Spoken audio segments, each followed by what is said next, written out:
Hello, everyone. Hope you all are having a great day and hoping you all are setting goals for yourself, scary, lofty goals. Yesterday, I think the challenge I asked you all to write down internally what will motivate you. What are some of those intrinsic motivating things that can motivate you to go from where you currently are to where you want to be in your life. And so I hope you've done that. I am standing on the edge, getting ready to jump, building my wings on the way down. We talked a little bit about this transition of how do you become a person that you want to be. And people always talk about, well, follow these steps and take these steps. But if you haven't made that transition yet and you're still stuck and you're still questioning yourself, then maybe taking those steps is a lofty goal for you. And so I kind of wanted to talk a little bit about something that I wrote, that I shared at work. I was up for a very prestigious award, and it was out of the entire company. It was either 4 or 5 of us up for this particular award, and I won't say what the award is, but it's a pretty nice award. And so they said, we want you to write something about yourself that will help us determine if you should be someone who you should be someone who received this award. And so this was several years ago, about 3 or 4 years ago, maybe 3 years ago.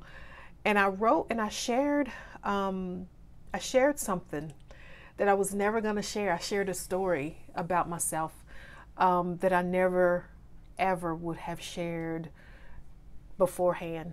This was a story that I had kept locked inside of me because it was a story of shame.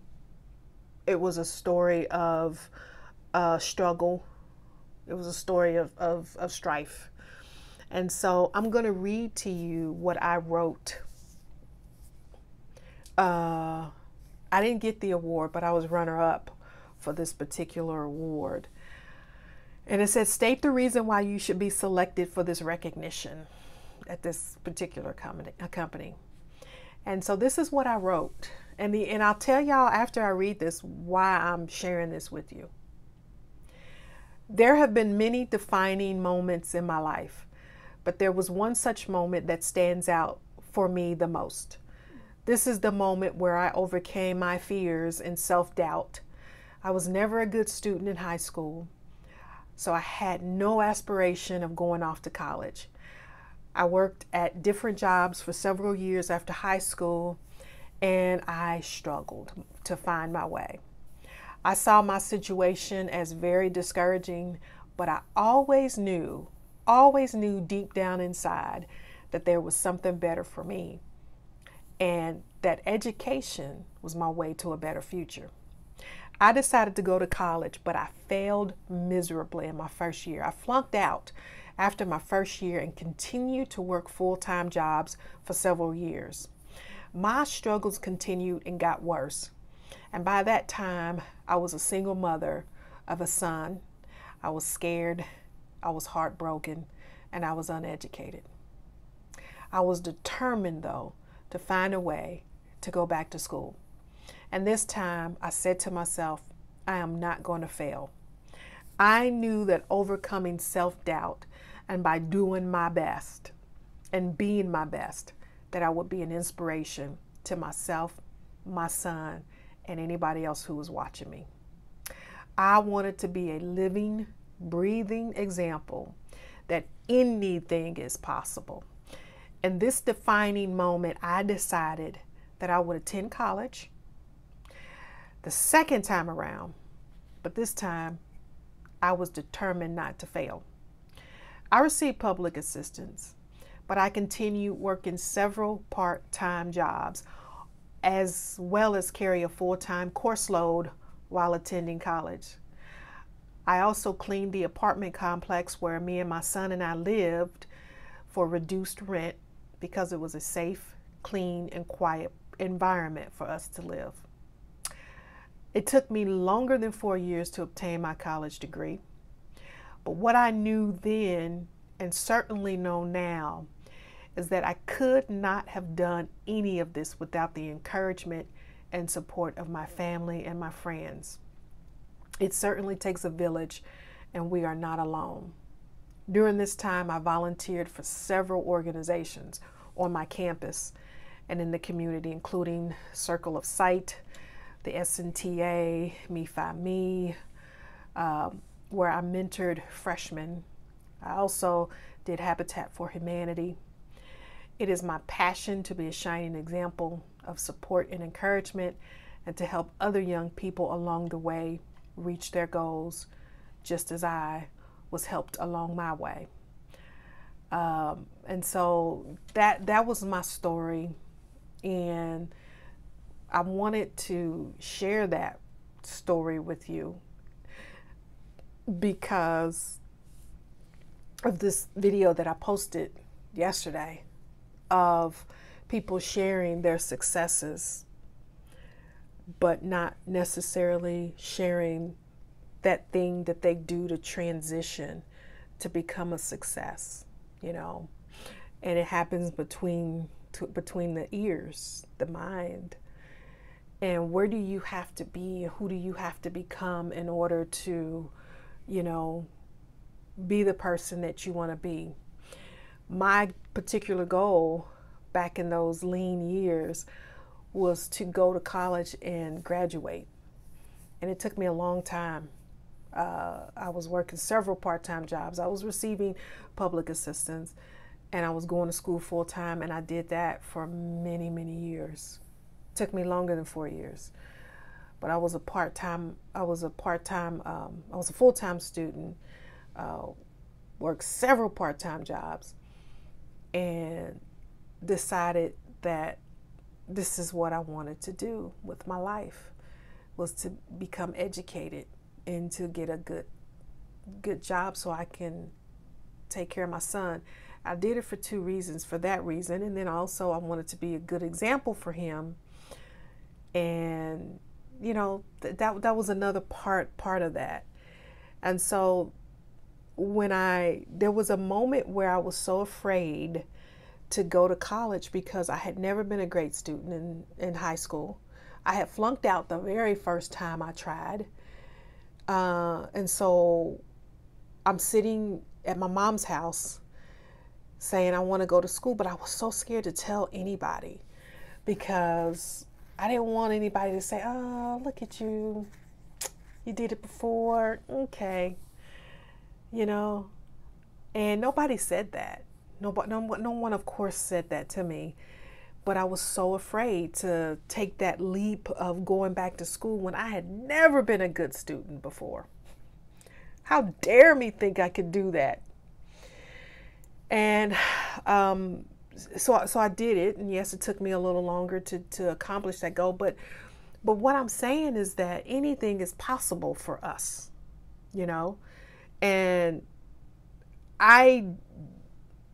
there was something happening in between my ears where I had to stop listening and looking at the reality of the situation. Because if I would have stayed and I know this may seem weird to say to a lot of people, because a lot of people fight for their reality, their current constraints, their current circumstances.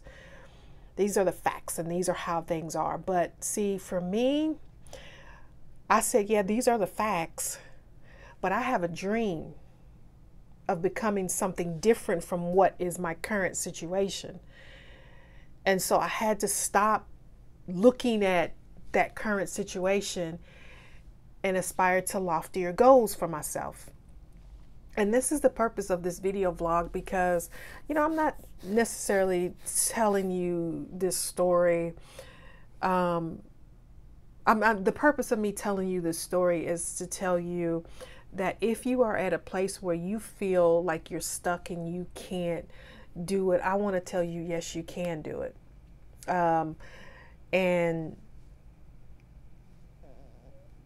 talk to somebody, reach out to those people that you can trust and move on it. So anyway, that's really all I wanted to say. I wanted to share that with you because that's my story, and that's part of who I am and what brought me here to where I am today. So I wrote that. And I got I was so scared to write that because when I told a lady about my story, I'd never shared that with anybody. And she was like, Katrina, you need to share your story. And I'm like, I'm not sharing that story. Like, that's an embarrassing story. Like, I don't want to tell anybody I was a single mother on welfare, struggling, never been really good in school. Why would I want to share that? Because she said something very interesting to me. She said, because now, she said, Katrina, let me tell you what it just did for me. She said, I know you as this woman today. We were in Costa Rica and we were training the leaders of that country, and I was sharing that story with her. And she knew me as this trainer, and she said, it just put you in clarity. It showed the things that you have overcome in your life, and it put you in clarity. And there's much more to you than just what we see here now. And she said, you got to share that story. And I was just like, really? And at that time, I shared it with her, but I started getting a little more comfortable of my story. So what's your story? And you don't have to live your story. Like, that doesn't have to be you don't have to carry that. The only reason why I'm able to share it, because I was able to let that go. It's still part of me. It's still who I am and who I've become, and the evolution of me. That's still me, that young, scared, uneducated young lady who was a single mother. And that is the evolution of who I've become. But I was able to let it go because I had carried it as a secret, as something that I was ashamed of. And I'm no longer ashamed of it. So that's the reason I'm sharing. So what is your story? You don't have to share it with anybody, but can you say that, yes, that was a part of who I was, and I want to evolve into something different. And that's how I was able to transition from, I may be sitting on the couch, to obtaining goals. And that was by changing the thing between my ears, these things, that mindset. So think about your mindset as you progress through your goals, and like this video if you like it, and share it with other people who are trying to obtain to lofty goals as well. So jump, as I always say, and build your wings on the way down.